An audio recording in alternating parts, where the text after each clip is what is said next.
I'm going to end the week with our most elaborate world program yet. What we saw earlier was that cats have a mind of their own. When they get to the edge of the box, they just keep walking off the screen. Cows, on the other hand, cows are a docile creature. When they get to the fence, they turn around and they go back the other way. So we're going to do a cow animation now. And you can kind of see the key way it's going to be different, right? A cat only has a position. It always goes the same direction. But a cow has two changing properties, its position and its direction. So this is going to be a compound data problem. It's going to be a how to design worlds problem with compound data. This is a long video. You may not want to watch it all at one sitting. But a world problem is a long problem, and compound data makes it a bit longer. And there's a couple other interesting points that happen here along the way. So I would encourage you to be sure to watch this whole video through. Again, a good thing to do might be to stop it every now and then and try to work a bit of it on your own, getting ahead of the video. But don't do that when you get to the render cow function, because there's a special thing going on there that we need to talk about. What I have open here in Dr. Racket is the starter file. We're also providing intermediate solutions at different points along the way of developing the whole solution. And as I said, I'll be dropping into different places in this as we go. So here's the problem statement, worked out in a bit more detail. We're going to have a cow that walks back and forth across the screen, and when it gets to the edge, it changes direction and goes back the other way. And we're giving you a couple nice images of cows, which we got from Brown. Of course, with any world program, the first step is to do an analysis. I have the analysis already worked out, and here it is, and mostly it's like the analysis for the cat program. A lot of the constant information is the same, the width, the height, the center Y, the background. One difference is here the cow has two images, the image where it's facing to the right and the image where it's facing to the left. So that's one difference. The most important difference is reflected in the center picture and also in the changing information, which is that here there are two changing information values associated with a cow. The cow's x-coordinate and the cow's direction and speed. We're going to call the direction and speed dx for the change in x. So that is how we're going to label the velocity, which is the change in the position. Another difference shows up here in the third image, where I've made a detailed note to myself describing what's going to happen when the cow gets to the edge. So what I'm saying here is that if the cow's center, the cow x, tries to go past width or past 0, then we're going to reset it. So here the decision I'm making is that I'm going to let the cow get all the way up to the edge of the box, but not outside. The Big Bang options are relatively straightforward. There's on tick, to draw, and on key. So now I'm going to jump to the V0 solution, and in all of these solution files you can see a list of kind of where each one is in it. You might choose not to read that so that you don't get too far ahead. What you might want to do now is try to do some of this yourself and then use these solution files to catch yourself up, or watch the video to catch yourself up, or follow along with me either way. So look, here's the constants, and the constants are relatively straightforward. There's the width, the height, the center Y, there's two cow images, and the background. Nothing really new there. Now I'm going to go on to the data definition for the changing world state. And looking at the analysis, I see that there's two pieces of changing information, two changing information values that naturally belong together. And so that tells me that I want to use a compound data definition. So when you use a compound data definition, the first thing we have to do is a structure definition for it. So let me make a structure, and I guess I'll just call it cow. And it has two fields, and I'll call one x for the x-coordinate and one dx for the current rate of change in the x-coordinate. And I'll say cow is make cow. Now we know that this cow nicely stays in the box. So that means we know that the x-coordinate is bounded a certain way in this world program. So what I'm going to do here is I'm going to say natural 0, width as a way of saying that the cow's x-coordinate stays within the boundaries of the box. Now we don't know any bounds on dx, on the velocity of the cow, but let's just decide that it's going to be at least an integer. That'll make some other things simpler. So we'll say that this is an integer. We'll say that the interpretation of a cow is that if you have a cow make cow with an x and a dx, then that's a cow with x coordinate x and velocity dx. We'll say that the x is the center of the cow. We'll say that x is in screen coordinates, or pixels. And we'll say that dx is in pixels per tick.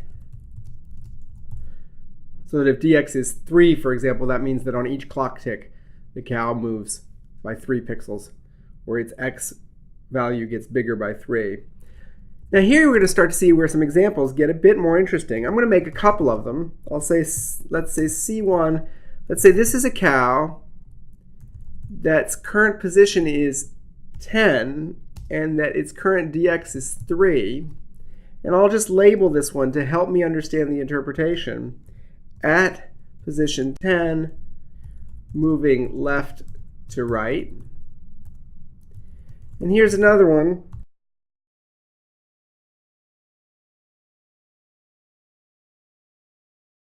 And this one is at 20, and it's moving the other way.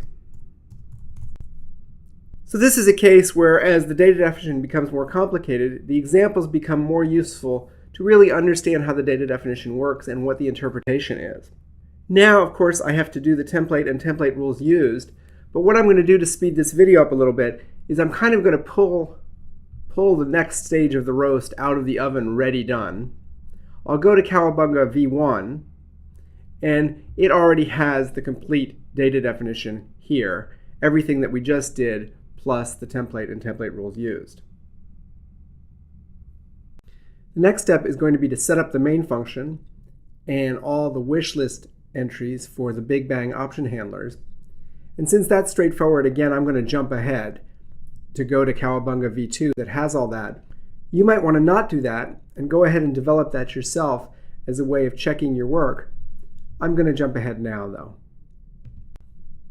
So here I'm in Cowabunga v2, and it's got the data definition we did before, and it's got a main function that calls Big Bang with the 3 handlers, onTick, toDraw, and onKey. And I've given those functions the names nextCow, renderCow, and handleKey. And here's the wish list entries. The signatures are formulaic, of course. Once we know that the changing world state is represented by a type called cow, all these signatures come automatically. But I did spend some time thinking about the purposes that I put in here. So I said for nextCow that it increases the cow x by dx, and it bounces off the edges, just to remind me that when the cow gets to the edge, it has to turn around. In this one, I said place the appropriate cow image on MTS at its current position and center Y. And appropriate here is reminding me that sometimes I use the cow that faces right and sometimes I use the cow that faces left. And for handleKey, I put reverse the direction of cow travel when the space bar is pressed. At this point, we're set up to go, and all that has to happen is to complete the design of these 3 functions. There are a couple interesting things that happen in the design of these functions, though. So I'm going to go ahead and work through nextCow and renderCow in more detail so that you can see how that plays out. So now I need to work my wish list until it's done. And the first wish list entry is for nextCow. So let me start with that. I've already got the signature, purpose, and stub. I need to work on the examples. So let's see. Examples are going to look something like this. Next cow. They're always going to consume some sort of cow. And they're always going to produce some sort of cow. So that's kind of the skeleton of an example. Let's try to fill them in some. Let's see, a simple case is that the cow is somewhere in the middle of the screen. Let's just assume that 20 is less than the full width. and it's moving at a velocity of 3, which means it's moving 3 pixels to the right each time. And that means that on the next tick, that cow should be at 20 plus 3 and still moving at the same velocity. So that's a cow in the middle moving left to right. Let's do a cow in the middle that's moving right to left. Let's see, that cow would just be at minus 20 and 3 and still moving right to left. So that's those two cases. These are middle cases. I said in the analysis that we'd let the cow go all the way up to the edge of the box, but without changing direction. So let's do that case next. Let me make some more copies of this before I edit it. So let's see, we might have a cow moving from left to right that's just about to get all the way to the edge of the box. So that might be a cow, for example, that's at width minus 3 and moving 3 pixels to the right per tick. So that cow, after this tick, will be all the way to width and still think it's moving towards the right. It hasn't bounced yet because we said we were going to let it get all the way to the edge. It'll bounce the next time. And another cow might be, let's see, it might be at 3, moving with speed minus 3. And that means that when this tick is done, it'll be all the way at 0 and still think it's going to head towards the left, even though it's not. It'll bounce on the next tick. So these are somewhere, how would we describe these cases? These are cases where it's going to the cow reaches the very edge. And now it seems like there's going to be 2 more cases for when the cow would actually pass the edge. Let's see, there's a case where the cow might be at, let's say, width minus 2, moving 3 to the right each time. And what are we going to do with that cow? Well, let's put it all the way at the edge, but now headed back towards the center. It needs to change its direction now, so we'll change its direction to that. We'll basically make it reverse its direction because it actually tried to leave the box. So now it's going to be at the edge, but it's going to be heading towards the center of the box again. And the corresponding case, of course, is that there's a cow at 2 that's headed towards the left. And we'll say, no, no, no, you can't leave the box. You stay at the edge of the box, and now you're heading the other way. So these are cows that, these 2 cows, these cases try to pass the edge. Let's see, are all of those well formed? They are all well formed. Now you can see those cases are a little bit complicated. That's a feature of this design method, which is that I'm working out all these complex boundary cases before I actually get to coding the general purpose function. I've got some concrete examples to help me understand the function, and I've got tests for when I get the function going. So now let's see, let's go get the template. There's the template for a cow. And I've got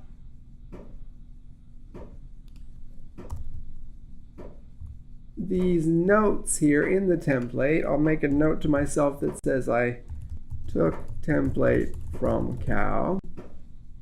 I'll rename this function to next cow. And I've got a note for myself that says that the template has the 2 fields, and it also tells me the types of the fields to remind me what's going on there. Now let's think about the examples for a second. What do the examples tell us in terms of how many cases of cow behavior there are? In all 4 of these cases, the cow really keeps doing whatever it was doing. Here it goes from 20 to 23 and its direction doesn't change. Here it goes from 20 to 17 and its direction doesn't change. Here it goes from width minus 3 to width, its direction doesn't change. Here it goes from 3 to 0, but its direction doesn't change. These four are all really the same case. They're just the keep doing what you're doing case. But these two are different. This is the case where the cow tries to leave the right-hand edge of the box, and this is the case where the cow tries to leave the left-hand edge of the box. So my next step in building the template for this function is I'm going to give myself a 3-case cond. Okay?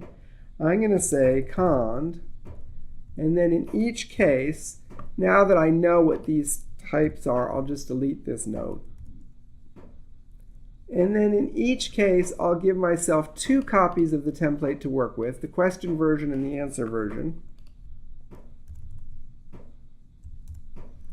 And I'll have 3 of these. So now let me see, how do I think about these cases? Well, this case here is the case where if the cow kept going, it would leave the box by the right edge. It would go too far. So what does that mean, it would go too far? Well, it means that if I took the cow's current x position and I added the dx to it, this expression here is what the cow's position would be if it just kept going. And in this case, what happens is that if the cow just kept going, then its position would end up being greater than width. The cow would leave the right edge of the box. And of course, we don't want the cow to do that. We want the cow to be a nice, docile creature that stays inside the box. And so instead of letting it leave the box, we're going to say, no, no, no, no, no. You're going to be a new cow that is going to be right at the edge of the box, and your new velocity will basically be the opposite of your current velocity. And in Racket, if you call the minus primitive with a single argument, it just changes the sign of the number. So if you call minus with 3, it gives you minus 3. If you call minus with minus 6, it gives you 6. So this changes the direction of the cow, and this puts it right at the edge of the box. So that's this case here. Now let's look at this case here. Well, this is a case where if you let the cow just keep going, so this is the cow just keeps going, then it would end up outside the left edge of the box. Its position would end up less than 0. And of course, we don't want the cow to do that. We want it to stay in the box. So we're going to say, no, instead, we're going to have a cow that's at the very left edge of the box. And once again, we're just going to flip its direction around.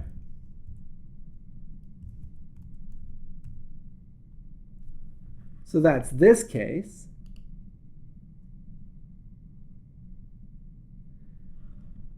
And now all these other cases are just the cow keeps doing whatever it was doing, so we don't need a question here. We'll just put an else. And we'll say, well, the new cow is a cow that keeps doing whatever it was doing. That's plus cow of x and cow of dx. This is this same expression we used here and here to see where will the cow end up if we just let it keep going. Well, this cow is going to just keep going, and its new dx is just going to be the same as its old dx because it's just going to keep going. So let's try all our tests now. Oops, this make is wrong. This is supposed to be make cow. All 6 tests pass. Now look, this in some sense is the most complicated function we've designed so far. Now it's complicated entirely due to domain knowledge. It's complicated because the geometry of an object moving back and forth across a box and handling the edge conditions right is a bit complicated. But notice something important. If you break it down into all of these 6 examples, and then you realize that those 6 examples are really just 3 cases, then it isn't complicated. The design method really worked for us here.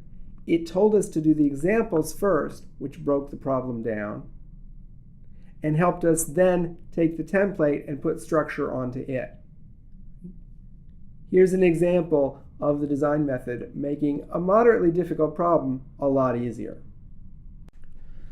What I've done now is to jump to the V3 version of the Cowabunga solution. That has the NextCal solution, which we just developed a few minutes ago.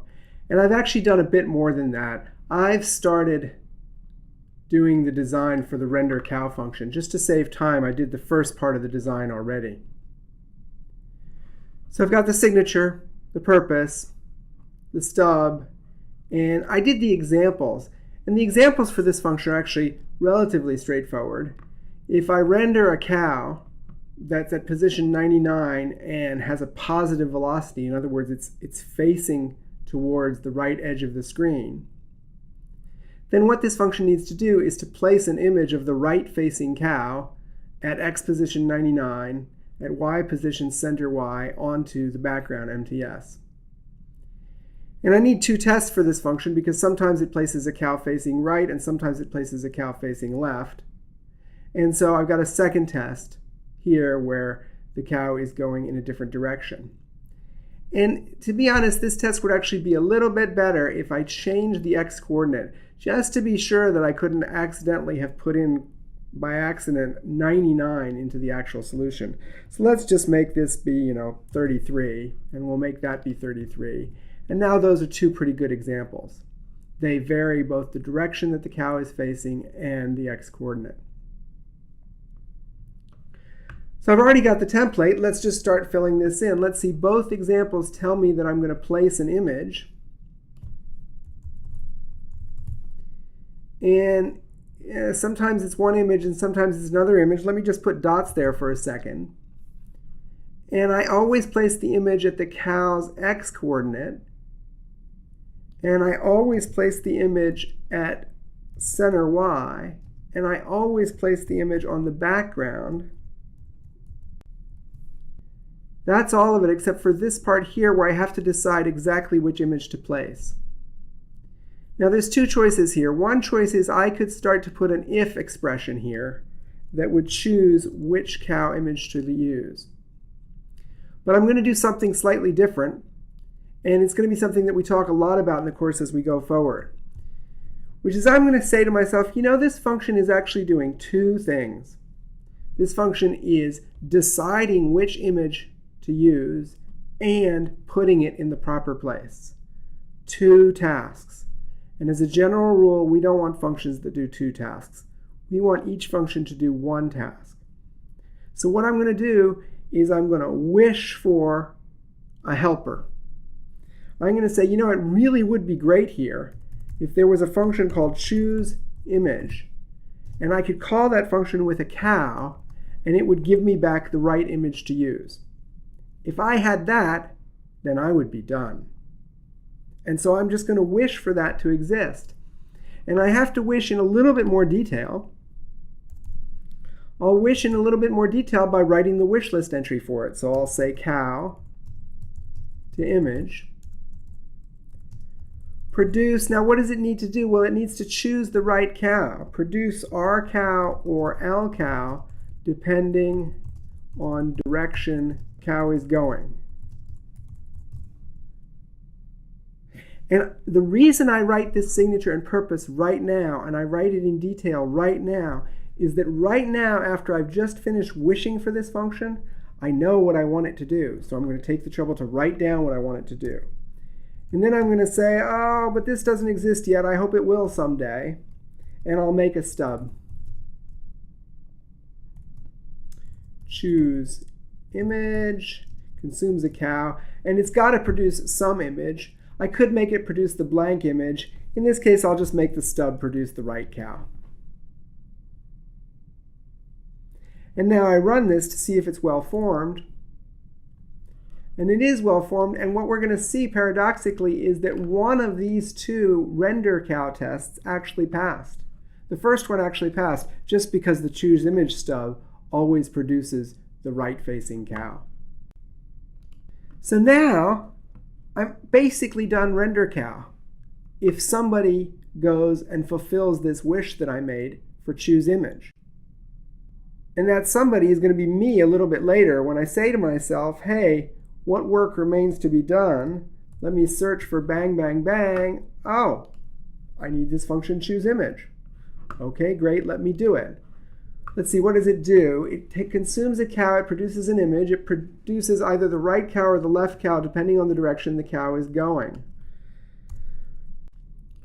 So I'm going to speed this up a bit. I've got two examples. One example for when the cow is moving left to right, so it's facing towards the right. Another example for when the cow is moving the other way, and so I need the left cow image. I'm going to go and get the template from cow.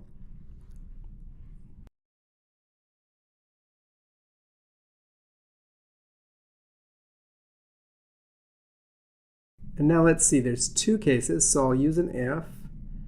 And the question is whether the dx of the cow is greater than 0. If it is, I use the right-facing cow. Otherwise, I use the left-facing cow. And there's a bit of an issue here I have to deal with, which is what to do if cow dx is actually 0. And in that case, I'm just going to go ahead and decide to use the left-facing cow. And when I run it, I get that all my tests pass. And that includes the 3 tests for choose image, but it also includes the 2 tests for render cow, because choose image is a helper for render cow. So now render cow is working completely because choose image is working completely. Now let me just recap what happened there.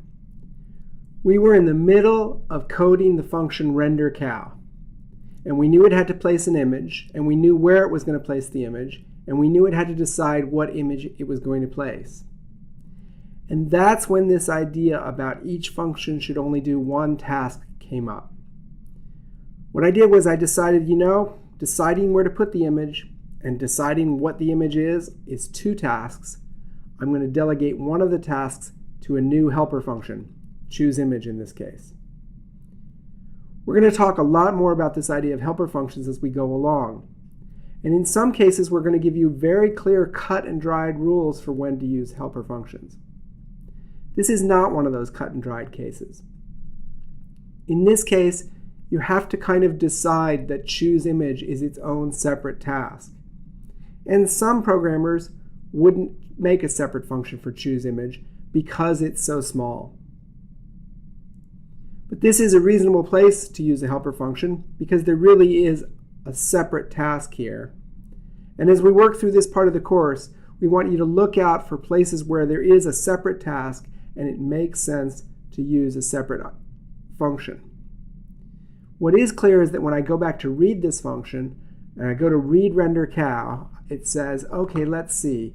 I'm going to place an image, and somebody else is going to choose the image, and I'm going to put it at the cow's x-coordinate, center y, and MTS.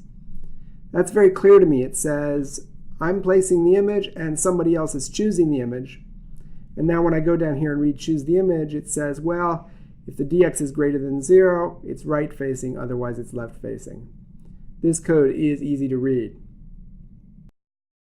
And at this point, I have all of my handlers done except for handle key. So I actually can run this program at this point.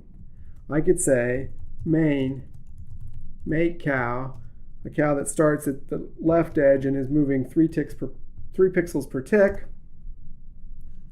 And there's our little cow. I'll leave it to you to finish the key handler. As I said, the solution is there in Cowabunga v5.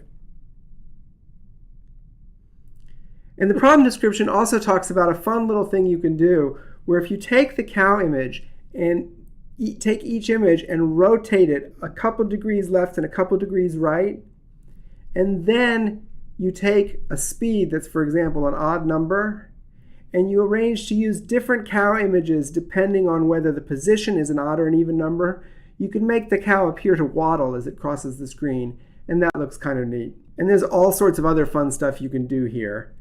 Just go ahead and have some fun with this cow program. That'll be good practice for doing this week's homework assignment.